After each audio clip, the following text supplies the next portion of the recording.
During my walk in silence and admiring nature with a cloudy sky and rain that is in forecast, I started to think about faith. Does it take wisdom to believe? I don't know. I've always asked myself, why do I believe?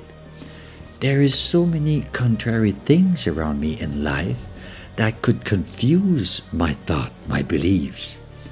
But I did learn that God do speak to you through different ways.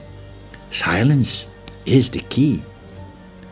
Listen what Thomas Merton wrote on faith to wisdom. The living God, the God who is God, and not a philosopher abstraction, lies infinitely beyond the reach of everything our eyes can see or our mind can understand. No matter what perfection you predict of Him, you have to add that your concept is only a pale analogy of the perfection that is in God, and that He is not literally what you conceive by that term.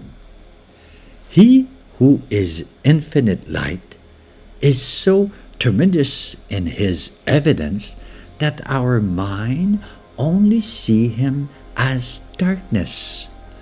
The light shines in darkness, and the darkness has not understood it.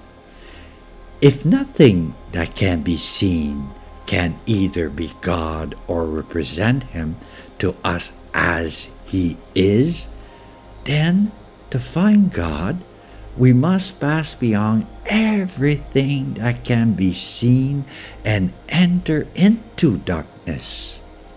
Since nothing that can be heard is God, to find Him, we must enter into silence. Since God cannot be imaginated, anything our imagination tells us about Him is ultimately misleading, and therefore we cannot know Him as He really is unless we pass beyond everything that can be imaginated and enter into an obscurity without image and without likenesses of any created things. And since God cannot be seen or imaginated, the vision of God we read of saints having not so much vision of Him as visions about Him, for to see any limited form is not to see Him.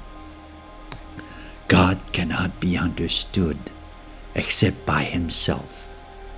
If we are to understand Him, we can only do by being in some way transformed into Him, so that we know Him as He knows Himself.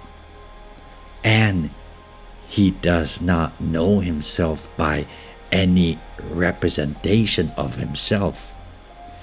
His own infinite being is His own knowledge of Himself, and we will not know Him as He knows Himself until we are united to what He is. Faith is the first step in this transformation, because it is cognition that knows without image and representations by a loving identification with the living God in obscurity. Hope this helps your reflection, and it keeps going. But I wish you a great day and good thinking.